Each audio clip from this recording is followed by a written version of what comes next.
The history of the US dollar began with the Coinage Act of 1792, following the failure of the transitional currency, the Continental, that took the nation along from independence. Up until then, the silver-based Spanish peso had been the most widely used currency across the Americas, following the Spanish invasion some 200 years earlier. The United States Mint, which also has its roots in the Coinage Act, was created to produce and circulate the US dollar across the Union and convert any other recognized currency into the new unit of account.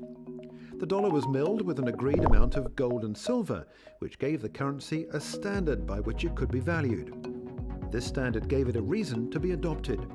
But it was not until the National Banking Act of 1863, in the midst of the American Civil War, did the US dollar become the sole currency of the United States. Despite the adoption of the new US dollar, the British pound retained its status as the most widely used currency around the world until the end of the 19th century. By 1900, and the passing of the Gold Standard Act, the US dollar had seen its silver content diminish completely, and gold was the only precious metal that was added to the metallic mix.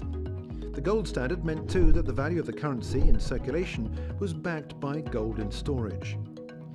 This gold standard helped the US currency gain global traction, and under the Bretton Woods system of monetary management adopted after the end of the Second World War, all other currencies were valued in terms of the US dollar and so could be compared directly to the gold standard.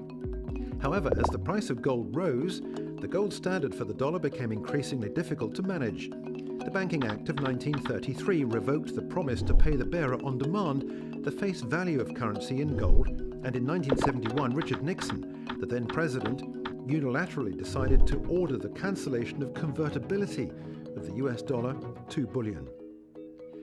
Because the dollar is no longer backed by a physical asset, instead by the US Constitution's full faith and credit of the US government, critics say that this detracts from its attractiveness as a haven and makes it no better than any other currency from a developed nation.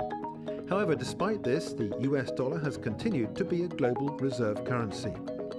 Since the start of the euro in 1999, global dollar reserves remain at around 2/3 of total reserves held, and as such helps to maintain its status as a currency benchmark.